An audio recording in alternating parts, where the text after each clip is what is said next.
about trying to square the club face. It's an area that most amateur golfers either realise or they don't realise they have huge difficulty with this, and I'm going to try and talk about a sort of simple sort of explanation as to exactly what I would suggest you should do to try and learn how to square the club face in a more efficient way.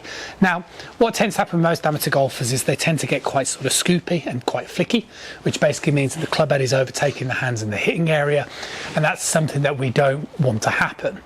The way you have to get rid of that particular problem is that you have to ensure that as you're starting your downswing, your trail arm is really sort of moving more towards the side of your body.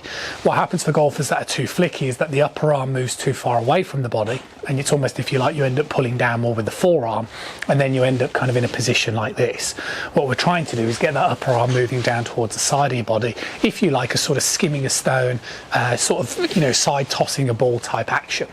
So what that does is that brings the hands progressively closer towards the ball, and that's ultimately what we're looking for. Now, what happens with students that I work with is I can quite often get a student coming into the downswing much better, but then from here they still have difficulty and they tend to hit it like this, which kind of like, more like a slapping type flicking motion. So we want to try and get rid of that type of hit, and what we want to do first is we want to try and make sure that we're understanding, well, two things, I would say.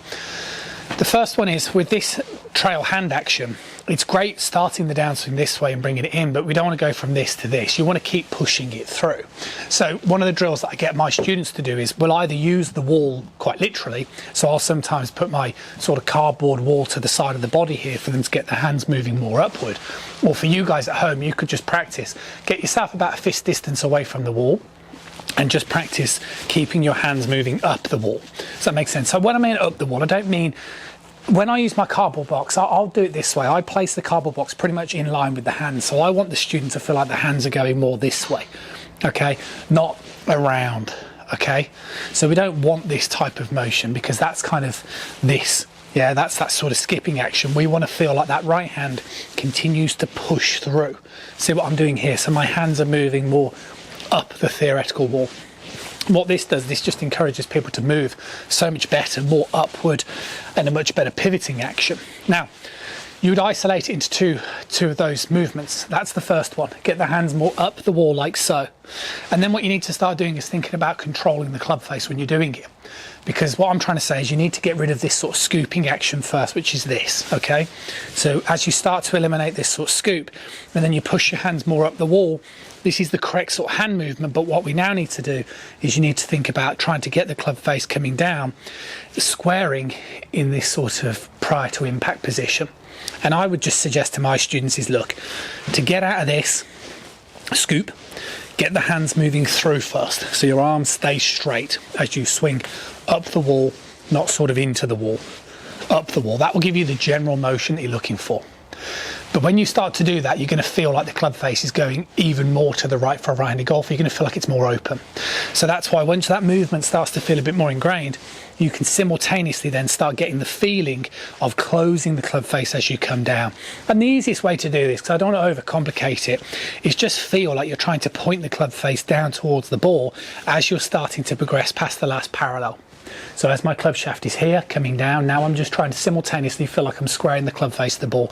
Because if you did square the club face and then you sort of hit it like this, it's just going to go further left, which is why most golfers tend to kind of leave the face open. So as long as you understand that you square the face this way and then you continue your hands to push through, then you're going to be able to get the best of both worlds, where you're going to be able to produce a straight shot, but you're also going to be able to maintain shaft lean and get the ball moving through. And theoretically, if you can do that, then you start to produce better spin in terms of, like, you know, we're not hitting it like a lob shot. And what we're doing is we're sort of hitting the ball with a squaring face, and it's almost more like we're sort of hitting up on the ball, gives it that sound of more compression and produces less spin. So, like I said, I'd break it down into two things. The first thing I'd do is I'd become quite established on moving your hands up the wall, because that's a really useful exercise. And then the second thing is just to simultaneously square the face coming in towards that downswing. Just remember as well, I've been mentioning it recently in a couple of videos, there's some remaining spots for anybody who wants to join the online academy. So for £10 a month, you gain access to a swing review from myself and also practice videos, which is really, really working very well with lots of students. I'm going to share some progression updates with students anyway, for those of you that still like to work on your game on your own. But I just wanted to let you know in case there are any of you that are potentially interested in taking part. See you guys again really soon.